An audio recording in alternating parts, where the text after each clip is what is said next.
박원순 서울시장이 실종돼 딸이 경찰에 신고했습니다. 박 시장은 오늘 시청에 출근하지 않은 것으로 확인됐습니다. 휴대전화 기록이 마지막으로 포착된 서울 성북동 지역을 중심으로 경찰이 수색에 나섰습니다. 정부가 내일 추가 부동산 대책을 내놓습니다. 종부세 최고세율을 5에서 6%로 인상하는 방안이 유력한데 아파트 임대주택 사업자 세제 혜택도 폐지될 것으로 보입니다. 고위공직자의 다주택 처분 지시가 나온 뒤 공직사회가 술렁이는 모습입니다. 집값은 못 잡고 보여주기식 지시만 한다는 불만이 터져나오고 있습니다. 윤석열 검찰총장이 추미애 장관의 수사 지휘를 전면 수용하면서 갈등이 일단 봉합됐습니다. 최강욱 열린민주당 대표는 추 장관의 공식 입장문과 다른 입장문을 공개해 사전 조율 의혹이 일었습니다. 새벽길을 달리던 마라톤 선수들이 음주 차량에 치여 3명이 숨졌습니다. 부산을 출발해 경기도 파주까지 달리는 울트라 마라톤 대회 참가자들이었습니다. 며칠째 일본에 쏟아진 물폭탄에 80명의 인명피해가 발생했습니다. 폭우가 휩쓸고 간 뒤 곳곳에 쓰레기가 쌓였는데 코로나19로 자원봉사자가 부족해 처리할 엄두를 내지 못하고 있습니다.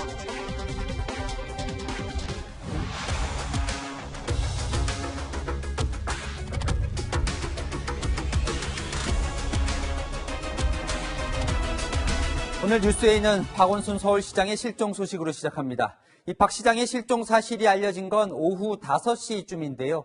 이 경찰은 박 시장의 휴대전화 신호가 마지막으로 잡힌 서울 성북구 일대를 수색하고 있습니다. 자, 현장에 나가 있는 취재기자 연결하겠습니다. 우영기 기자, 이 박 시장의 소재가 아직도 파악이 안 됐습니까? 네, 제가 지금 나와 있는 곳은 박원순 서울시장의 휴대전화 신호가 가장 마지막으로 잡힌 곳입니다. 경찰은 이 지역을 중심으로 수색을 하고 있지만 박 시장의 행적을 아직까지는 찾지 못한 상황입니다. 박 시장의 실종 소식은 오늘 오후 5시 17분쯤 박 시장의 딸이 112 신고센터에 연락하면서 알려졌습니다. 신고 당시 박 시장의 딸은 아버지가 이상한 말을 하고 나갔는데 전화기가 꺼져 있다고 설명했습니다. 경찰은 박 시장의 휴대전화가 꺼진 위치가 성북동 공관 주변인 점을 확인하고 이 일대에 기동 2개 중대 등을 보내 박 시장을 찾고 있습니다. 또 서울지방경찰청 소속 수색견이 투입됐고 소방당국의 요청에 수색용 드론을 추가 투입하기로 했습니다. 경찰은 서울시장 관사에서부터 마지막 휴대전화 신호가 잡힌 지점까지의 CCTV 영상을 분석하며 동선을 파악하고 있습니다. 조금 전 관사 주변에도 길게 폴리스 라인이 설치됐습니다. 서울지방경찰청은 박 시장 실종과 관련해 청장 주재의 긴급회의도 열고 있습니다. 아직까지 박 시장을 찾았다는 소식을 들리지 않고 있는데요. 새로운 소식이 나오는 대로 전해드리겠습니다. 지금까지 서울 성북동 수색 현장에서 채널A 뉴스 우현기입니다. 박원순 서울시장이 실종됐다는 소식에 서울시는 비상이 걸렸습니다. 아직 이렇다 할 입장을 내놓지 않고 있지만 이 내부에선 긴장을 놓지 못하는 분위기입니다. 서울시청에 나가 있는 취재기자 연결해 현재 상황 알아보겠습니다. 자, 이지훈 기자, 이 박원순 시장은 오늘 원래 일정이 있었습니까? 예, 서울시에 따르면 박원순 서울시장은 당초 오늘 정상 출근할 예정이었습니다. 서울시 관계자는 박 시장이 오늘 출근하지 않으면서 최근 일정이 많았고 또 몸이 좋지 않다는 이유를 들었다고 설명했습니다. 박 시장은 오늘 국가균형발전위원장과의 면담이 예정돼 있었는데요. 앞서 오전에는 서울시청 펜싱팀 선수단의 합숙소를 또 현장 점검할 예정이었지만 박 시장이 결근하면서 모두 취소됐습니다. 오늘뿐만 아니라 내일 일정도 전부 취소한 사실도 확인됐습니다. 박 시장은 평소 SNS를 통해 시민들과 활발히 소통해왔는데요. 박 시장의 SNS에는 어제 오전 올린 그린 뉴딜 정책 제안이 마지막으로 남아있습니다. 서울시 측은 아직 박원순 시장 실종에 대해 확인 중이라면서 공식 입장을 내놓지 않고 있습니다. 하지만 시장 실종이라는 초유의 사태에 내부에선 당혹스러워하고 있는데요. 퇴근 시간을 훌쩍 넘겼지만 상당수 직원들이 퇴근하지 않고 대기하고 있는 상태입니다. 지금까지 서울시청에서 채널A 뉴스 이지훈입니다. 박원순 시장 실종 소식은 더 파악되는 대로 조금 뒤 다시 한번 전해드리겠습니다. 추가 부동산 대책이 내일 오전 발표됩니다. 세금이 또 오를 것으로 예상되는데요. 종합부동산세, 종부세를 지금보다 최대 2배 가까이 올리는 파격적인 안이 포함될 것으로 알려졌습니다. 집값을 잡는 묘수가 나올까요? 미리 보는 70대책 김윤수 기자가 보도합니다. 강정청은 오늘 오후 국회에서 긴급 협의를 갖고 내일 발표할 70 부동산 대책 내용을 최종 점검했습니다. 이 자리에서 당정청은 종합부동산세 최고세율을 현행 3.2%에서 5%에서 6%로 인상하는 방안을 논의했습니다. 민주당 관계자는 그간 종부세 최고세율을 4.5%, 5%, 6%로 높이는 세 가지 방안을 두고 검토했다며 시장에 강력한 메시지를 줘야 한다는 점에서 5%에서 6% 인상안이 유력하다고 전했습니다. 현재 강남에 50억 원대 아파트를 두 채 보유했을 경우 최고세율 3.2%가 적용돼 약 1억 6천만 원의 종부세를 냅니다. 최고세율이 6%로 인상될 경우 종부세는 3억 원으로 2배 가까이 늘어나게 됩니다. 당정청은 또 아파트 임대사업자의 세제 혜택을 폐지하는 쪽으로 가닥을 잡았습니다. 기존 아파트 임대사업자에 대해선 소급 적용을 하지 않지만 4년 또는 8년의 의무 임대기간이 지나면 혜택을 없앤다는 방침입니다. 하지만 정부가 3년 만에 태도를 바꿔 등록 임대제도를 폐지하는 것에 대한 불만도 나옵니다.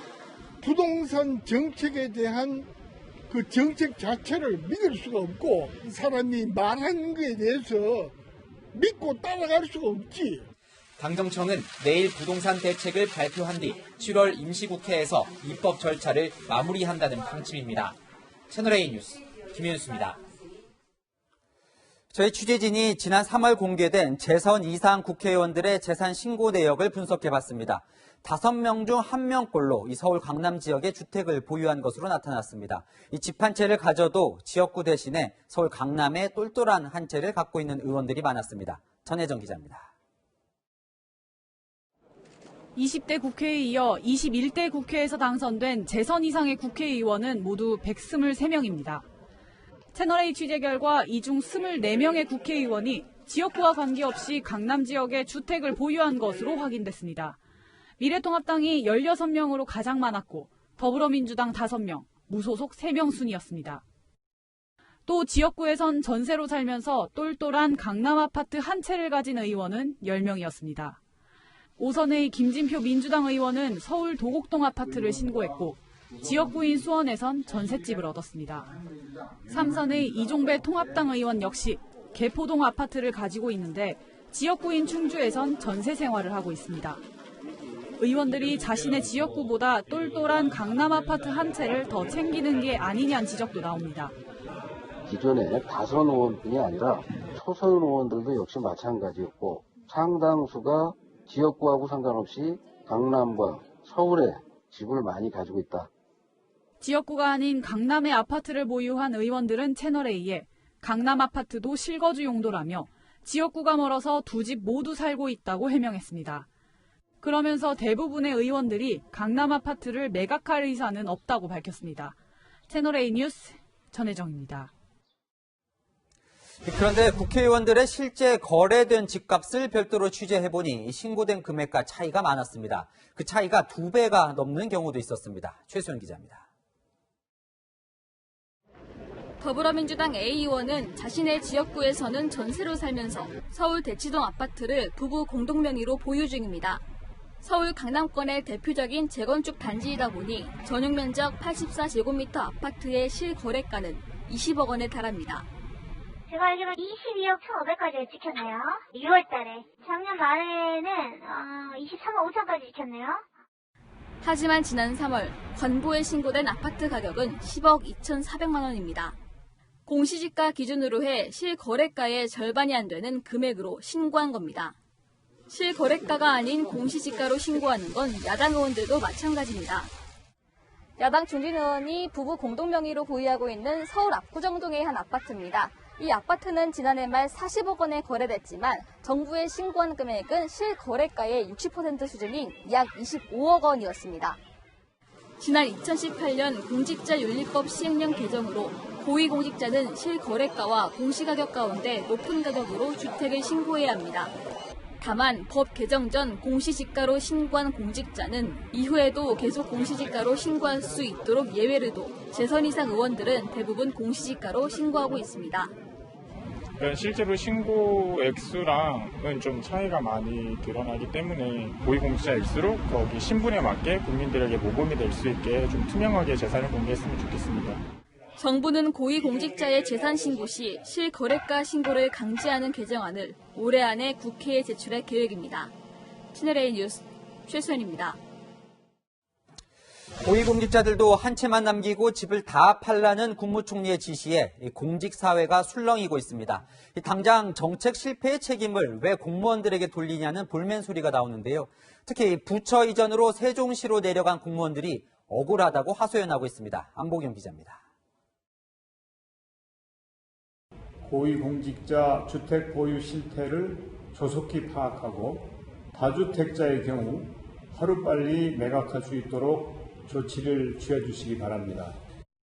정세균 국무총리 지시에 따라 한 채만 남기고 나머지 주택을 팔아야 하는 대상은 2급 이상 중앙부처 고위 공직자입니다. 이들 1,500명 가운데 다주택자는 올해 안에 주택을 팔아야 하는데 공직자들의 반응은 제각각입니다. 중앙부처 한 공무원은 위법 사항도 아닌데 주택을 처분하라는 건 부당하다고 반발했습니다.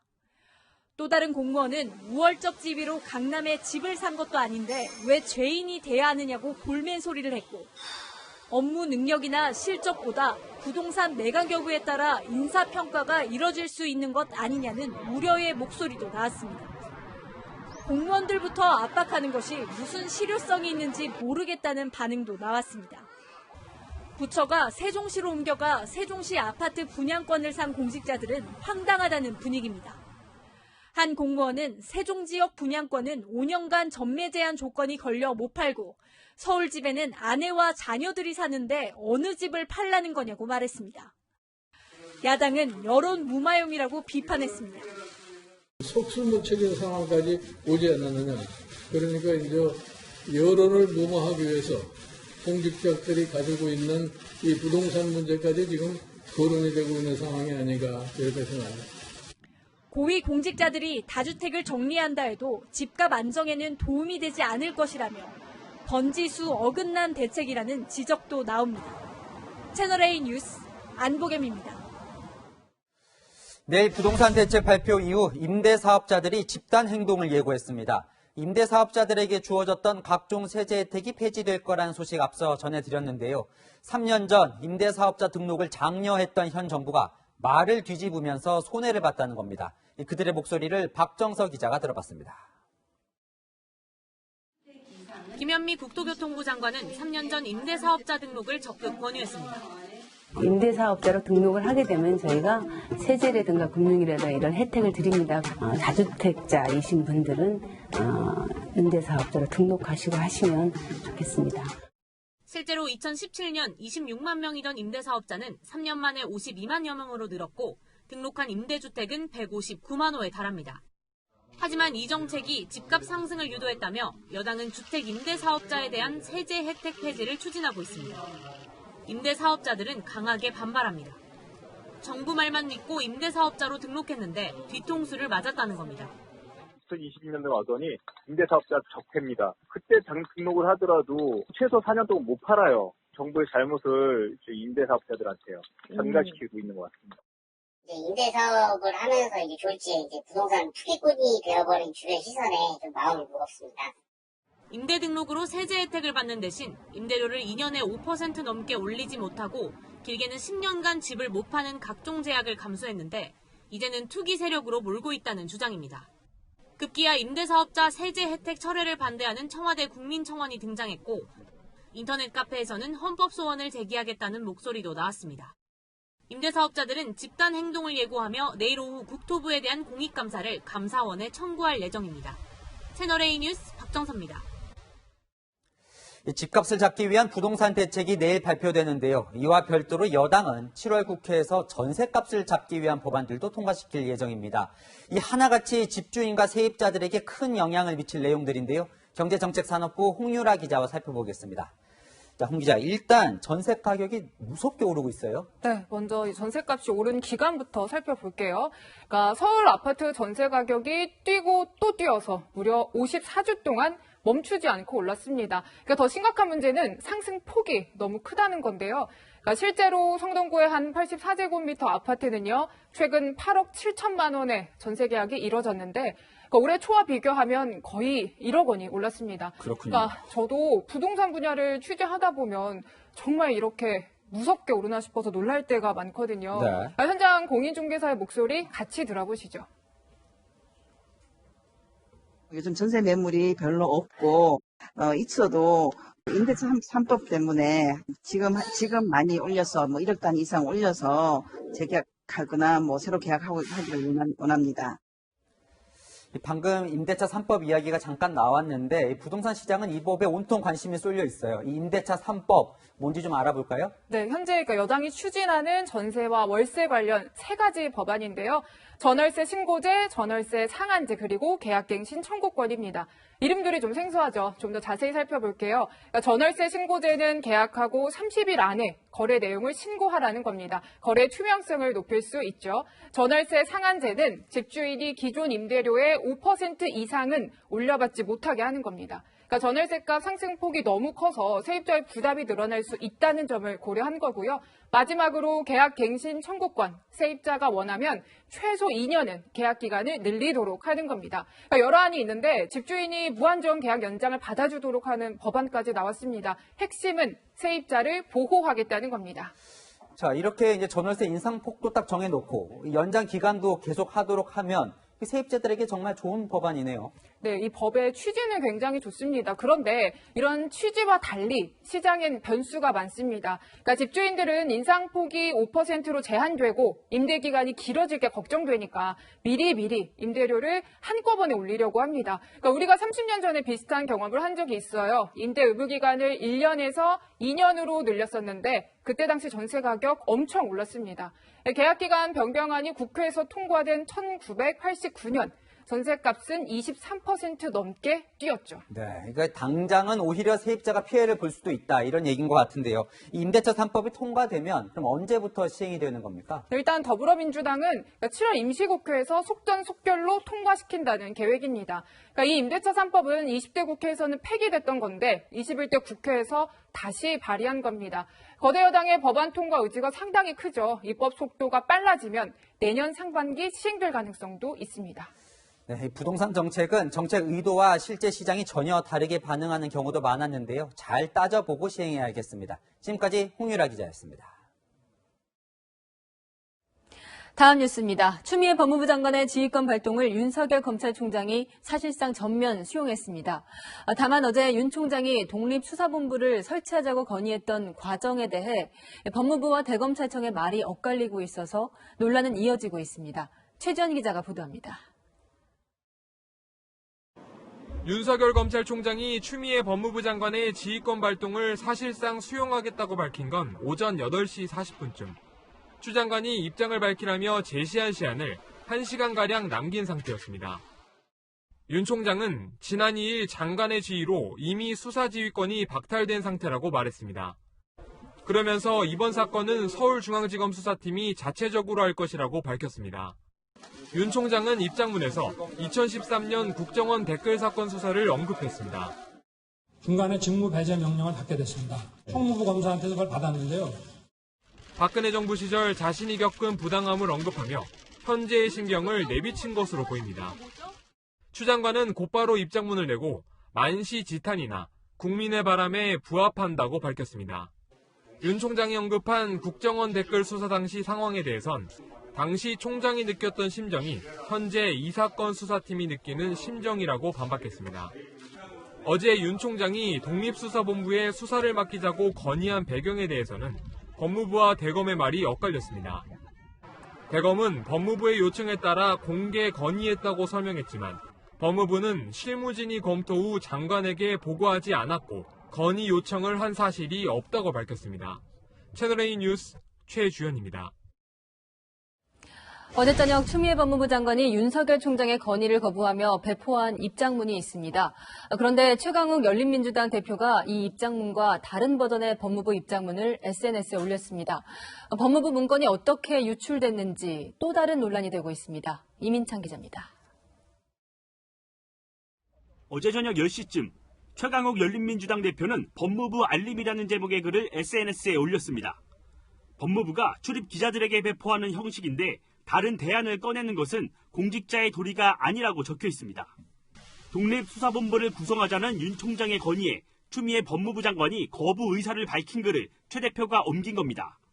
하지만 실제 법무부가 배포한 입장문은 문헌대로 장관 지시를 이행하는 것이라고 볼 수 없다는 내용으로 최 대표가 올린 글과는 달랐습니다. 추 장관이 공표하지 않은 입장문이 공개되자 두 사람이 사전에 의견을 주고받은 게 아니냐는 의혹이 일었고 최 대표는 20여 분 만에 해당 글을 삭제했습니다. 그러면서 다른 사람의 SNS 글을 옮겼을 뿐이라며 사전 조율 의혹은 무모한 추측이라고 반박했습니다. 하지만 미래통합당은 여권 실세들의 국정농단이라며 유출 경위에 대한 감찰을 법무부에 촉구했습니다. 권한이 없는 사람들이 국정에 개입해서 관여하는 것을 국정농단이라고 했습니다. 법무부의 방침이 사전에 권한 없는 최강욱 의원에게 전해진 그런 증거가 있습니다. 정의당도 보이지 않는 논의 기구가 있는 것 아니냐며 추 장관이 직접 유출 의혹을 해소하라고 요구했습니다. 채널A 뉴스 이미찬입니다. 여랑야랑 시작합니다. 정치부 이동훈 기자 나와 있습니다. 네. 오늘의 주제 보겠습니다. 자, 왜 거기서 나와? 앞서 전해드렸는데 이 최 대표가 어떻게 법무부 초안을 입수했는지 의문을 하나씩 좀 풀어봅시다. 네. 일단 최 대표는 다른 사람한테 받았다고 했는데요. 네. 그 사람이 누군지는 밝혔습니까? 네, 최민희 전 더불어민주당 의원이 SNS에 올린 것을 그대로 복사했다고 밝혔습니다. 법무부가 기자들에게 공식 입장문을 보낸 게 어젯밤 7시 51분인데요. 보시는 것처럼 최민희 전 의원이 5분 뒤인 어젯밤 7시 56분에 공식 입장문이 아닌 초안을 SNS에 게시했습니다. 초안은 공직자의 도리 등의 단어를 사용해 공식 입장문보다 수위가 강합니다. 그럼 이 최민희 전 의원은 누구에게 받은 걸까요? 이 최 전 의원 역시 아무런 공식 직책도 맡고 있지 않잖아요. 네, 최민희 전 의원이 어제 SNS에 올린 글은 삭제된 상태인데요. 네. 어떻게 초안을 입수한 거냐고 묻기 위해 연락을 했지만 아직 답이 없습니다. 그럼 법무부 초안을 올린 쪽에서 의문이 안 풀리니까요. 자, 네. 줬을 것 같은 쪽을 좀 살펴보면 네. 이 초안을 만든 법무부 네. 뭐라고 합니까? 법무부는 장관과 대변인실 사이의 소통의 오류 때문에 이런 일이 발생했다고 했는데 속 시원히 의문이 풀리지는 않습니다. 일단 법무부는 최강욱 대표가 공개한 초안은 추미애 장관이 작성한 것이 맞다고 했습니다. 다만 추 장관이 초안과 수정안을 대변인실에 넘기면서 둘 다 공개할 거라고 생각을 했는데 대변인실에서 수정안만 배포했다는 설명입니다. 이 과정에서 일부 실무진이 주변에 초안을 전달해서 이 초안이 공개됐다는 설명입니다. 이 상식적으로 보면요, 이 초안과 수정안을 모두 기자들에게 건네려고 했다. 이게 잘 이해가 가진 않아요. 왜냐하면 둘 다 초안, 수정안 둘 다 보내면 이 메시지가 혼선이 되잖아요. 네, 수정안이 있으면 당연히 보통 초안은 공개하지 않는데 초안을 같이 공개하라고 한 거라고 생각했던 점이 이해가 좀 안 됩니다. 또 일부 실무진이 주변에 초안을 넘겨줬다고 하는데 이 주변이 누구인지 공식 발표 전에 이렇게 주변에 자료를 넘겨줘도 되는 건지에 대한 해명이나 설명이 없습니다. 그 의문점이 명백히 안 풀리니까 일각에서는 최 대표가 직접 법무부 초안을 쓴 거 아니냐, 이런 의혹까지 나옵니다. 네, 최 대표가 올린 법무부 초안에 법률 명령을 받는 사람이라는 뜻인 수명자라는 단어가 등장하는데요.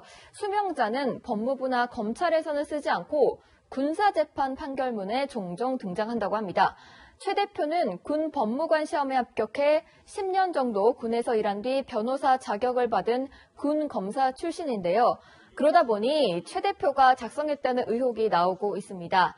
진중권 전 동양대 교수는 장관이 같은 메시지를 2번이나 작성할 리 없고 각각 다른 사람한테 전달받은 2개의 문안을 아래로 내려보낸 것 같다면서 수명자라는 표현 때문에 초안 작성자로 최강욱 대표가 의심받을 수 있다고 지적했습니다.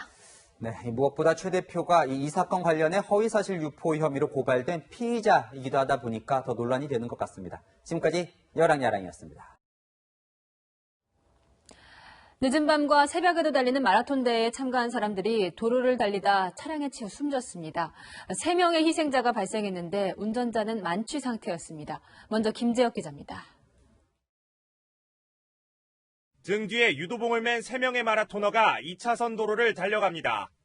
갑자기 빠른 속도의 흰색 차량이 나타나더니 달리던 사람들 방향으로 돌진합니다. 차에 치인 3명의 남성은 인근 병원으로 옮겨졌지만 결국 숨졌습니다. 사고 현장에는 이렇게 차량 파편이 널려 있는데요. 참가자를 친 차량은 50m가량을 더 가서야 멈춰섰습니다.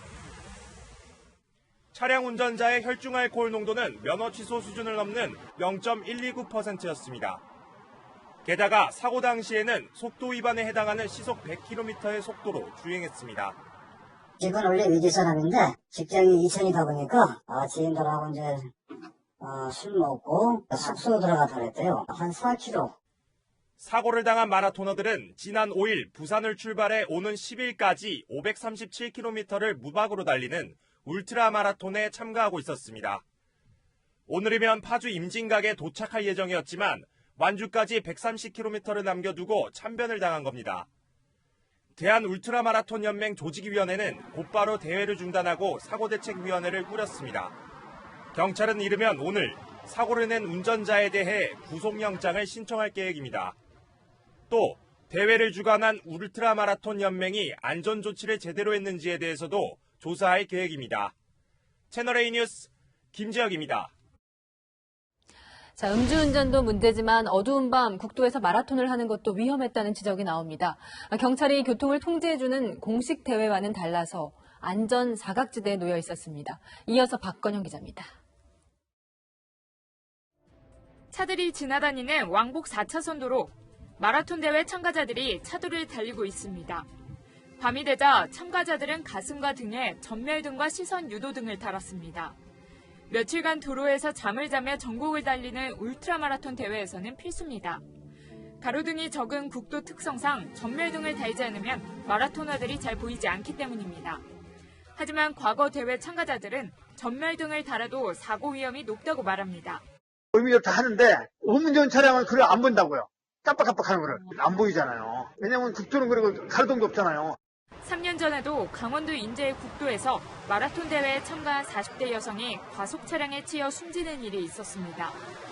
국가기관이나 언론사가 주최하는 공익 목적의 대형 마라톤 대회는 주최 측이 요구할 경우 경찰이 도로를 통제해줍니다. 하지만 사고가 난 이번 대회는 공익 목적이 아닌 데다 경찰의 협조를 요청할 때도 인도로만 달린다고 밝혀 교통 통제는 이뤄지지 않았습니다.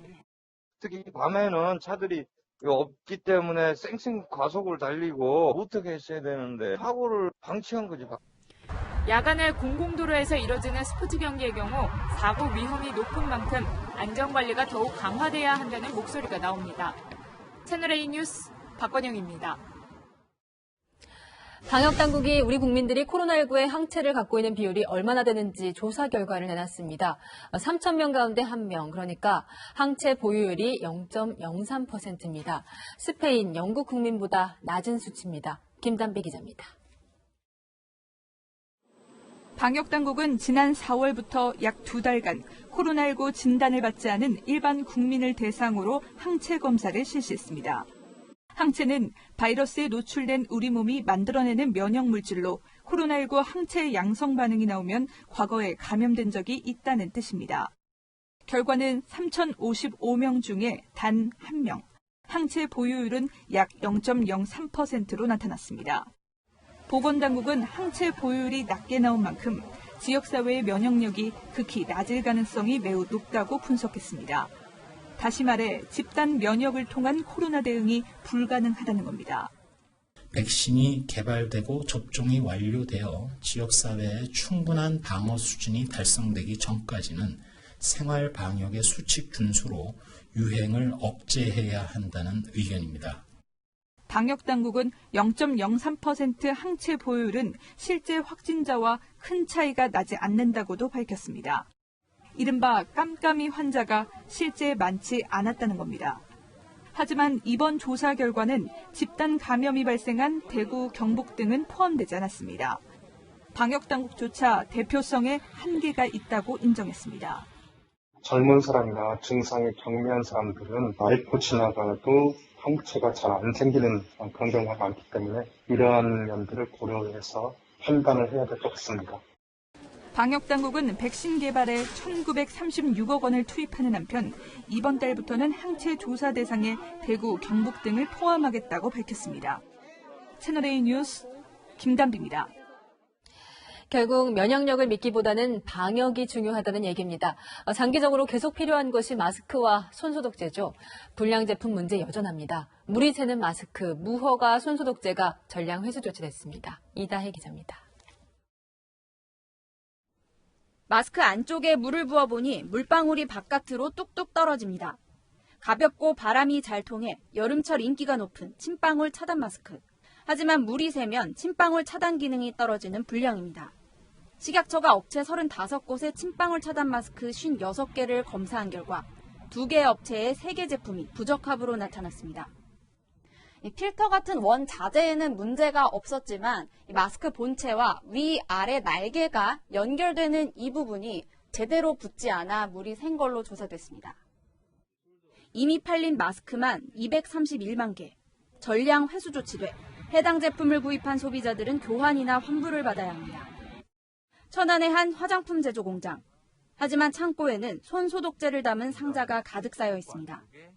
화장품 제조업체 2곳이 손소독제 제조 유통 허가권이 있는 업체 2곳과 짜고 불량 손소독제를 만들다 적발됐습니다. 612만 개 가운데 400만 개가 시중에 유통됐습니다. 해당 소독제는 에탄올 함량이 기준치에 못 미쳐 손소독 효과가 떨어지는 걸로 나타났습니다. 품질을 정확하게 저희가 이제 확인할 수 없을 뿐더러 정해진 의약용품업 신고나 품목 허가 등의 절차를 거치지 않았기 때문에 국민들을 좀 기만하는 행위라고. 이들은 수사를 받을 때도 손소독제 수요가 치솟자 장소를 바꿔가며 불법 제조를 계속한 것으로 드러났습니다. 채널A 뉴스 이다혜입니다. 미국의 코로나19 확산세가 얼마나 큰지 이제 미국인 100명 가운데 1명이 확진 판정을 받았습니다. 이 와중에도 트럼프 대통령은 아이들의 개학을 미루기는커녕 등교 개학을 하지 않는 학교는 예산을 깎겠다며 으름장을 놨습니다. 워싱턴 김정한 특파원입니다. 플로리다 해변에 섬뜩한 모습으로 나타난 죽음의 신. 변호사인 유펠더 씨가 코로나19 확산을 경고하려고 변장을 한 채 나타났지만 반감을 드러내는 사람이 적지 않습니다.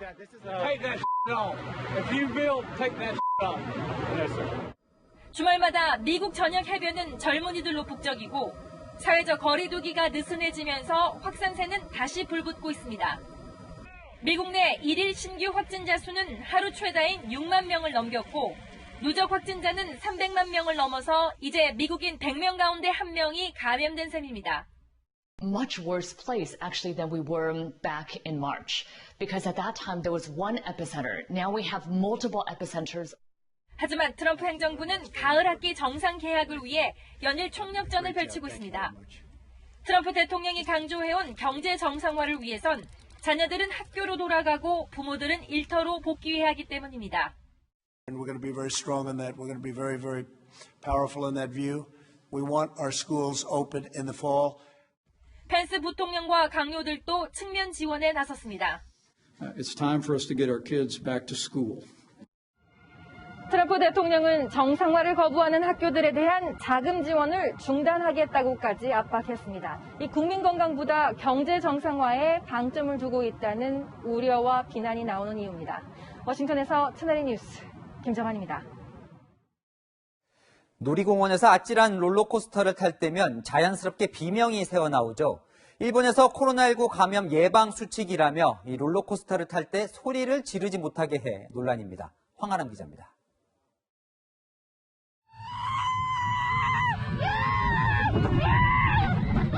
올해 초까지만 해도 함성을 내지르며 마음껏 속도를 즐겼던 일본 도쿄의 한 놀이공원 롤러코스터.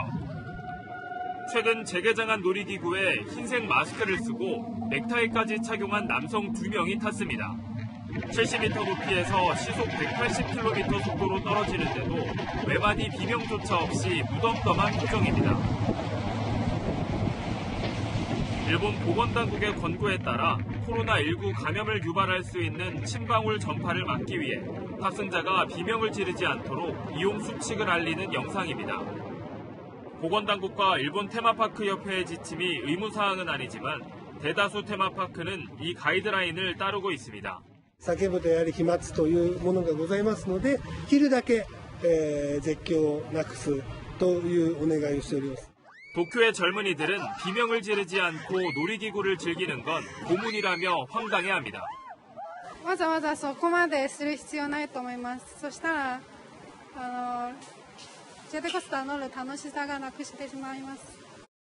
지난 5월 25일 긴급사태를 해제했던 도쿄에선 다시 확진자가 급증해 오늘 224명이 신규로 감염됐습니다. 80여일 만에 최고 기록을 갈아치운 셈입니다. 유흥가가 주요 감염 경로인데 확진 판정을 받은 도쿄 시민 5명 가운데 3명이 20, 30대 젊은 층입니다. 일본 정부는 다시 긴급사태를 선포할 상황은 아니라는 입장을 밝혀왔습니다. 채널A 뉴스 황아람입니다. 기록적인 폭우로 삶의 터전을 잃은 일본 이재민들이 어마어마한 쓰레기와 또 전쟁을 치르고 있습니다. 코로나19 사태로 자원봉사자들도 구하기 어려운 상황, 엎친 데 덮친 격으로 또 비예보도 있습니다. 도쿄 김범석 특파원이 보도합니다. 전신주는 쓰러져 있고 목조주택은 형체도 없이 무너졌습니다. 진흙에 뒤덮인 차량은 처참한 모습을 드러냅니다. 마을로 돌아온 주민들은 슬퍼할 겨를도 없이 복구에 나섰습니다.扉。これか。そこまでは水が上がったってことですね。だから床上に。 물폭탄에 잠겼던 가게에선 팔지도 못한 상품들이 그대로 쓰레기 신세가 됐습니다. 버려진 가전제품부터 가재 도구까지 도로에 쓰레기산이 만들어졌고 화물차에 한가득 담아온 쓰레기는 더 이상 쌓아둘 곳이 없습니다. 주민들은 앞으로가 더 걱정입니다. 보금자리가 사라졌는데 또 폭우가 예보됐기 때문입니다. こっちも土砂崩れとか雨はちょっと止んできてるんですけどまだ心配なことたくさんあるんで 현재까지 63명인 사망자는 더 늘어날 것으로 보입니다. 실종자도 17명에 달합니다. 수해가 발생할 때마다 전국 곳곳에서 모여들었던 자원봉사자들의 발걸음도 이번에는 뚝 끊겼습니다. 코로나19 확산 우려 때문에 이동을 자제하고 있어 복구 작업이 더딥니다. 新型コロナウイルス感染症も踏まえ、被災地の住民の意向などを考慮し、自治体と十分に連携をして行うよう通知をしております。 아베 총리는 이재민 1,200명을 수용할 수 있는 시설을 확보하라고 지시했고 수해 현장 방문도 검토 중인 것으로 알려졌습니다. 하지만 내일 또 서부 지역에 큰 비가 예상돼 일본 열도가 다시 긴장하고 있습니다. 도쿄에서 채널A 뉴스 김범석입니다. 트럼프 미 정부가 중국의 동영상 공유 앱인 틱톡 퇴출에 나섰습니다. 중국발 안보 위협을 이유로 내세웠지만 내심 틱톡이 젊은 층의 이 반트럼프 집결지로 활용되는 데 대한 불편한 심기가 작용됐다는 해석입니다. 윤수민 특파원입니다. 트럼프 대통령은 지난달 털사 유세에서 흥행 참패를 겪었습니다. 무려 100만 명이 입장권을 신청했다며 흥행을 호언장담했지만 실제로는 6천여 명에 불과했습니다. 미국 언론들은 트럼프 대통령이 중국의 15초 동영상 공유 앱 틱톡에 한 방 먹었다고 표현했습니다. 당시 틱톡에서 입장권만 신청하고 일부러 가지 않는 노쇼 운동이 펼쳐졌는데 여기에 당했다는 겁니다. I got 2 tickets, but I totally forgot that I have to pick every individual piece of land off of my room floor to make it for Friday. 틱톡은 젊은 층에서 인기가 많은데 미국 내 사용자만 2,600만 명에 달합니다. 틱톡 사용자들은 트럼프 대통령의 코로나19 대응을 조롱하며 반트럼프 진영을 끌어모으고 있습니다. There's a man outside my house on the 4th of July lighting up fireworks and he's not even wearing a mask. 오는 11일 트럼프 대통령의 뉴햄프셔주 선거 유세를 앞두고 틱톡 이용자들이 다시 한번 노쇼 작전을 계획하고 있는 것으로 알려져 트럼프 캠프에 비상이 걸렸습니다. 틱톡이 눈의 가시가 되자 트럼프 행정부는 퇴출 작업에 착수했습니다. 표면적인 이유는 개인정보 유출과 국가안보 위협입니다. We are now evaluating each instance where we believe that U.S. citizens' data that they have on their phones or in their system or in their health care records, we want to make sure that the Chinese Communist Party doesn't have a way to easily access that. 트럼프 대통령 역시 틱톡 금지는 중국에 반격하는 많은 방법 중 하나라고 강조했습니다. 하지만 실제 틱톡 퇴출 움직임은 코로나19 대응 실패 책임을 중국에 돌리려는 트럼프의 정치적 노림수란 지적도 나옵니다. 미국 캘리포니아에서 채널A 뉴스 윤수민입니다. 네. 고 최숙현 선수를 폭행한 혐의를 받고 있는 김모 감독이 영구 제명 처분을 받았습니다. 이걸로 끝일까요? 우리 체육계에서는 영구 제명을 당하고도 은근슬쩍 복귀하는 일이 적지 않습니다. 현행 시스템의 맹점을 이현용 기자가 따져봤습니다. 장애인 수영 감독 A씨는 지난 2016년 선수를 폭행해 장애인 연맹에서 영구 제명됐습니다. 하지만 2년 뒤 초등학교 수영부 코치로 임용된 뒤 대한수영연맹 지도자로도 등록됐습니다. 장애인 연맹 징계 내용이 공유되지 않는다는 맹점을 이용한 겁니다. 일차적으로는 학교 측에서 이거를 요청을 안 했기 때문에 저희가 먼저 확인을 하지 않았던 거고. 유도팀 감독을 겸하던 한 체육대학 교수는 지난 2016년 여자 선수 허벅지를 깨무는 등의 폭력 행위로 물의를 일으켰습니다. 서울시 유도회에선 징계를 받았지만 학교는 까맣게 몰랐고 대학 측은 감사원 지적을 받고서야 3년 뒤 징계를 내렸습니다. 도장에서 다 많이들 다 있는 가운데서 이제 그런 이제 일이 있었는데 도의상 이제 제가 애들한테 공식적으로 사과했고 부모한테도 사과했고 본인한테도 사과했고. 최근 체육단체 징계를 받고도 정보 공유 부실로 자격 정지가 없었던 사례가 100건 정도나 됐고 이 가운데 15명은 그대로 선수를 지도했습니다. 이번 최숙현 사건으로 영구 제명된 경주시청 김모 감독도 시간이 지난 뒤 지도자로 다시 나설 가능성이 있는 겁니다. 문체부는 그래서 징계 정보 공유 대책을 발표했지만 재탕에 불과합니다. 체육단체 간 성폭력 징계 정보 공유 시스템을 구축하여 징계 정보 시스템을 공유할 수 있도록 하겠습니다. 제2의 최숙현을 막기 위해선 징계 정보 시스템 구축을 더 이상 늦출 수 없습니다. 채널A 뉴스 이현용입니다. 경남 지역 학교에서 몰래카메라가 잇따라 발견됐습니다. 피해 학교가 두 곳인데 범인이 둘 다 남자 교사입니다. 홍진우 기자입니다. 경남 김해의 고등학교 여자 화장실에서 몰래카메라가 발견된 건 지난달 24일이었습니다. 방수 기능까지 갖춘 고성능 카메라였습니다. 범인은 이 학교에 근무 중인 40대 교사. 경찰이 교내 CCTV 영상을 분석해 찾아낸 겁니다. 교사는 불법 촬영은 하루만 했다고 진술했습니다.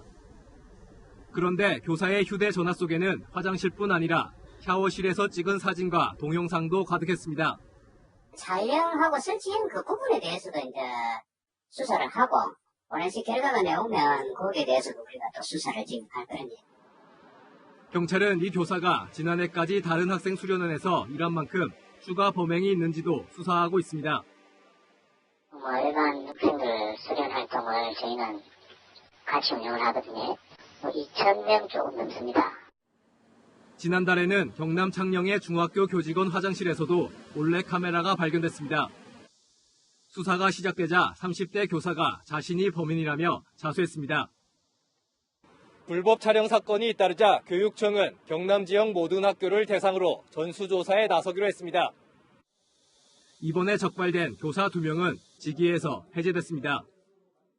범죄 혐의자를 우리 교육청에서는 즉시 직위 해제하고 대체 강사를 투입하였으며 피해 호소 교직원들을 위한 의료 및 법률 지원 등을 본분을 망각한 현직 교사들의 몰상식한 행동 때문에 학교 내 몰래카메라 공포가 커지고 있습니다. 채널A 뉴스 홍진우입니다. 강력 범죄자 일부는 국민의 알 권리를 존중하기 위해 신상이 공개되기도 합니다. 하지만 극소수뿐이죠. 경찰이 공개하지 않은 강력범까지 신상을 공개하는 웹사이트 디지털 교도소가 지난 5월에 등장했습니다. 경찰이 이 사이트의 위법성을 확인하기 위해 내사에 착수했습니다. 배영진 기자입니다. 범죄 혐의자의 신상 정보를 공개하는 디지털 교도소입니다. 신상을 30년간 공개해 사회적으로 심판하는 걸 목적이라고 밝혔는데 지금까지 100명 넘게 공개됐습니다. 고 최숙현 선수의 폭행 가해자로 지목된 경주시청 트라이애슬론 팀 감독과 선배는 물론 세계 최대 아동 성착취물 사이트를 운영한 손정우도 포함되어 있습니다. 손정우의 미국 송환을 불허한 판사들의 개인정보도 공개돼 있습니다. 사이트 운영자의 신원은 아직 밝혀지지 않았습니다. 경찰은 개인이 범죄자의 신상을 공개하는 것은 문제가 있다며 내사에 착수했습니다. 혐의가 확인되면 수사로 전환할 방침입니다. 타인을 비방할 목적으로 사실이나 또 허위 사실을 게시를 해도 명예훼손에 관한 저촉이 되니까 그 부분을 매사를 하고 있습니다. 사이트 운영자는 불법인 줄은 알지만 후원금을 모금해 활동을 계속하겠다고 밝혔습니다. 전문가들은 무분별한 신상 털기를 우려하고 있습니다. 유죄가 확정되지 않은 사람의 신상이 공개되면 마녀 사냥으로 변질될 수 있기 때문입니다. 사회정의를 실현한다 하더라도 그것이 법 테두리 안에서 이루어져야 되잖아요. 다른 사람에게 피해를 주는 그런 것들은 좀 삼가해야 될 것 같고요. 사이트 서버가 해외에 있어 추적이 쉽지 않은 데다 당장 폐쇄하는 것도 여의치 않은 상황이어서 논란은 계속될 전망입니다. 채널A 뉴스 배영실입니다. 캘리백, 버킨백, 1,000만 원대의 명품 에르메스 제품이죠. 국내 업체가 이 제품의 디자인을 베낀 뒤 눈알 무늬만 붙여서 팔았다가 에르메스에게 소송을 당했습니다. 오늘 법원이 에르메스 디자인을 무단으로 사용한 게 맞다는 결론을 내렸습니다. 공태현 기자입니다. 빼고 비슷한 것 같아요. 가죽 재질이나 그리고 이런 디자인 같은 게 들어가서 좀 다르다고 생각하는데 모방이라고 말하면 모방 같기도 한데 프랑스 명품 브랜드 에르메스의 핸드백과 눈알 가방이라고 불리는 국내 업체의 가방을 본 시민들의 반응은 제각각입니다. 그런데 에르메스는 국내 업체가 디자인을 몰래 베낀 뒤 눈알 디자인만 추가해 판매했다며 지난 2015년 법원에 소송을 냈습니다. 법원의 판단 역시 엎치락뒤치락했습니다. 1심 재판에선 손잡이와 잠금 장치 등 차별적인 특징을 따라했다고 판단했습니다. 반면 2심에선 눈알 모양이 소비자들의 구매 동기라며 국내 업체의 손을 들어줬습니다.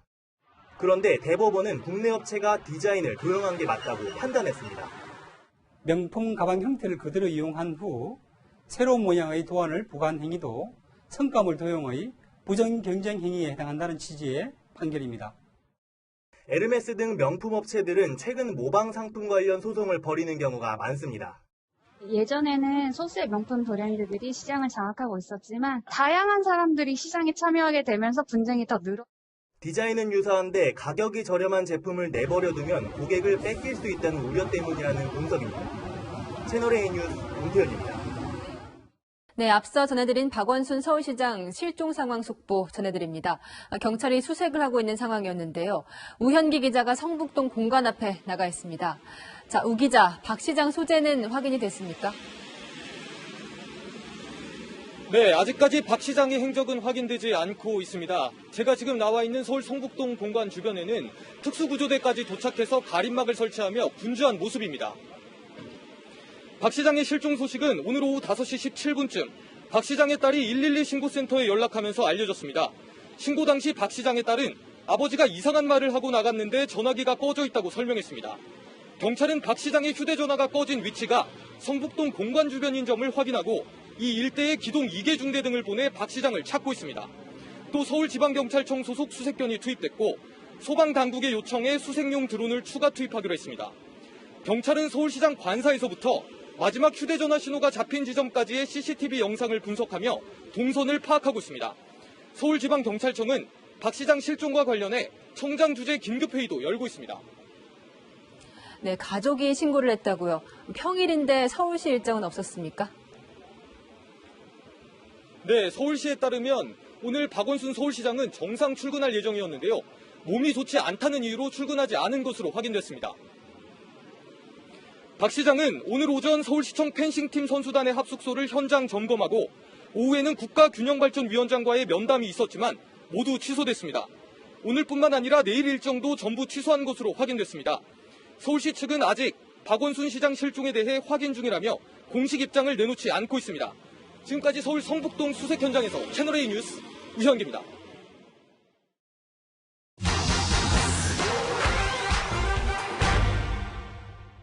사실만 짚어드리는 팩트맨입니다. 5G 이동통신 기지국에 불길이 치솟습니다. 최근 미국과 영국 등 전 세계 곳곳 5G 기지국 방화 사건이 잇따랐죠.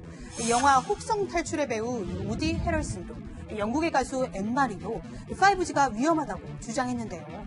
5G 때문에 암에 걸릴 수 있다는데 이런 주장 얼마나 과학적 근거 있는지 따져보겠습니다. SNS에서는 5G 주파수가 인체에 치명적인 증거라며 5G 기지국 인근 297마리의 새가 떼죽음을 당했다는 사진이 올라왔는데요. 5G 때문에 새가 죽었다는 네덜란드 공원을 가볼까요? 건물 사이를 지나다 보면 창문 위치, 문 크기 등 사진 속 새가 죽은 장소와 동일한 장소가 보입니다. 실제로 2018년 10월 네덜란드에서 찌르레기 떼죽음이 있었던 건 맞는데요. 현지 조사 결과 새가 먹는 열매 속의 독성분으로 집단 폐사하는 경우도 있다며 당향 감각을 잃은 새가 추락해 죽은 거지 5G 기지국과는 상관없다고 결론 내렸습니다. 그렇다면 사람의 몸에는 어떨까요? 러시아 국영방송도 5G가 암을 유발할 수 있다는 주장 소개하기까지 했죠. That this causes DNA damage, cancer, among other things. 어제 발표된 과학기술정보통신부의 실험 결과를 보죠. 5G 휴대전화를 실제 사용하는 환경에서 전화를 할 때, 이메일을 보낼 때, 또 동영상을 볼 때 전자파 흡수율을 측정했더니 정부 안전기준치 대비 1.5에서 5.8% 수준이었는데요. 그럼 기지국은 어떨까요? 아파트, 통신주, 또 지하에 매설된 기지국 전자파 강도도 인체 보호 기준치의 1.35에서 6.19%였습니다. 결론적으로 5G가 암 등을 유발한다는 주장, 과학적 근거 없습니다. 이 밖에도 궁금한 점은 팩트맨 많은 분이 바랍니다. 김부겸 전 의원이 더불어민주당 전당대회 출마를 선언했습니다. 다음 대선 때 영남에서 300만 표를 가져오겠다며 호남 출신인 이낙연 의원을 겨냥했습니다. 양자 대결을 벌이게 된 이낙연, 김부겸 두 후보의 신경전이 시작됐습니다. 강은하 기자입니다. 밝은 모습으로 민주당사 기자회견장에 들어선 김부겸 전 더불어민주당 의원. 대표가 되면 2년 임기를 다 채우겠다는 점을 강조했습니다. 저는 당대표가 된다면 2년 임기의 당대표가 임기를 꼭 채워서 아까 말씀드린 그 중요한 정치적 고비를 당원과 국민들과 지지자들과 함께 반드시 돌파해 내겠습니다. 당대표가 대선에 출마하려면 내년 3월 당대표직을 내려놔야 합니다. 이번 선거의 유일한 경쟁자이자 유력한 대선 후보로 꼽히는 이낙연 의원을 겨냥한 발언으로 해석됩니다. 다음 대선에서 승리하기 위해 영남에서 기반을 닦겠다고도 했습니다. 우리 당이 취약지구인 영남에서도 40%를 얻어낼 수 있다면 저는 대선에 어떤 후보를 모시더라도 이길 수 있다. 이낙연 의원은 대표로 있는 동안 정권 재창출은 머리에서 지우고 국난 극복에만 집중할 것이라고 밝혔습니다. 대선 후보 선호도 조사에서 1위를 달리는 데 대해선 대세를 운운하는 건 오만한 일이라며 겸손하게 임하겠다고 몸을 낮췄습니다. 다음 달 29일 예정된 민주당 전당대회는 양자 대결이란 점에서 치열한 선거전을 예고하고 있습니다. 채널A 뉴스 강은하입니다.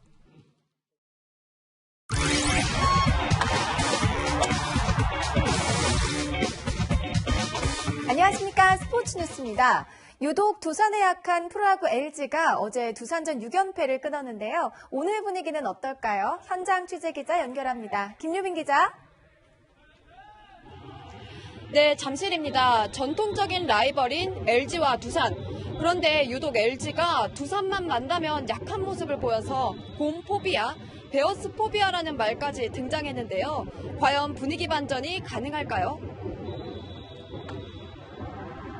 LG의 두산 공포증은 5년 전에 시작됐습니다. 2016년 7승 9패를 시작으로 2018년 무려 1승 15패의 굴욕을 맛본 겁니다. 어린이날마다 두산에 싹쓸이패를 당하며 엘리니들을 좌절시킨 LG. 과거엔 이길 때까지 관중들을 무료로 입장시키겠다고 마케팅했을 정도입니다. 그런데 어제 개막전 후 64일 만에 두산 상대 6연패를 끊었습니다. 해결사는 김현수였는데요. 과거 두산 간판이었던 김현수가 멀티 홈런으로 친정팀의 매운맛을 보여준 겁니다. 네, 저희가 연패를 끊어냈다는 거에 기분은 좋지만 아직 남은 경기가 많기 때문에 오늘 경기부터 또 새로운 마음으로 다시 승리의 기운을 받아선지 오늘 LG 선수들의 훈련 분위기도 경쾌했습니다. 6회가 진행 중인 현재 두산이 2대0으로 앞서고 있습니다. 3회 말 두산 페르난데스가 LG 윌슨을 상대로 우측 담장을 넘기는 2점 홈런을 터뜨리며 먼저 득점의 물꼬를 텄습니다. 주중 3연전 마지막 대결인 오늘 위닝 시리즈를 누가 가져가게 될지 주목됩니다. 지금까지 잠실에서 채널A 뉴스 김유빈입니다. 겨울 스포츠로 불리는 프로농구에서는 한 시즌 농사가 한여름을 어떻게 나느냐에 달렸다고 하는데요. 선수들은 이 기간을 지옥주라고 부릅니다. 코치들의 휘슬 소리가 요란한 현장을 이민준 기자가 다녀왔습니다. 선수들 입에서 괴성이 튀어나옵니다.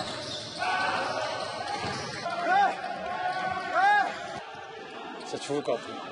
진짜 쓰러지기 일부 직전이었는데 좀 역할이 한번 바뀌었으면 좋겠는 마음도 있고요. 프로농구 SK의 몸만들기 8주 프로그램 중 지옥주라 불리는 서킷 트레이닝이 시작됐습니다. 사이드 스텝, 밧줄 흔들기 등 25초를 뛰고 15초를 쉽니다. 12개 종목을 마무리하면 한 세트가 끝나는데 아직 3세트나 남았습니다.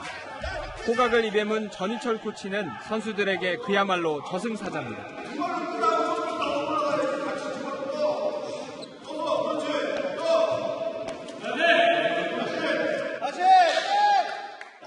한 시간도 안 돼 땀은 범벅이 되고 아예 쓰러지기도 합니다.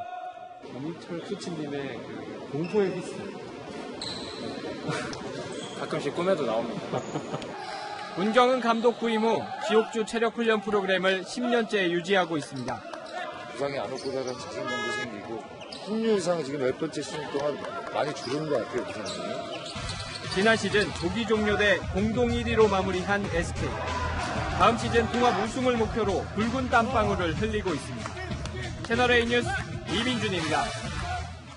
장맛비를 예고하듯 온종일 찜통더위였죠. 오늘 밤부터는 저기압과 장마전선이 함께 북상하면서 제주와 남해안 지역에 장맛비를 뿌리기 시작하겠습니다. 비는 내일 새벽에는 남부 지역으로 또 오전에는 전국으로 확대됩니다. 내일 밤에는 대부분 그치겠지만 충청과 남부 일부 지역에는 모레 오전까지도 이어질 텐데요. 앞으로 경남 해안과 제주에는 최대 200mm 이상, 그 밖에 남해안으로는 최고 150mm가 쏟아지겠고 영동과 남부 내륙에도 30에서 80mm의 많은 비가 예상됩니다. 중부지방은 5에서 40mm로 상대적으로 양이 적겠습니다. 제주와 경남 해안은 오늘 밤부터 내일 낮 사이 시간당 50에서 70mm의 물폭탄이 쏟아지겠고요. 소형 태풍급의 강풍까지 동반돼 피해가 우려됩니다. 이 주택 침수나 산사태에 대비하시고요. 계곡이나 하천, 범람에도 각별한 주의가 필요하겠습니다.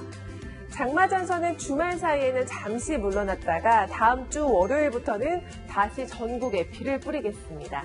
날씨였습니다. 다시 찾아온다는 여름 장마. 옛날에는 이 청개구리 소리 듣고 알았습니다. 실제로 청개구리는 습도를 알아차리는 능력이 있다는데요. 그래서 서양에서는 청개구리 울음을 비울음, 레인콜이라고 부르기도 합니다. 청개구리 소리 하면 또 떠오르는 게 있죠. 어머니 말을 거꾸로 하다 뒤늦게 후회하는 아들 개구리의 울음입니다. 오늘 청개구리 논란이 벌어졌습니다. 대통령 주변의 정책 책임자들이 다주택을 안 파는 청개구리라는 비판인데요. 노영민 비서실장은 반포집까지 팔리면서 무주택자가 됐습니다. 본인은 투기꾼도 아닌데 억울하다고 생각할 수 있지요. 하지만 다주택자들을 투기꾼으로 몬 게 바로 정책 책임자들입니다. 지금은 집값을 잡는 정책이 필요하지 편가르기로 민심 얻으려는 정치가 필요한 때가 아닙니다. 내일도 뉴스데이입니다.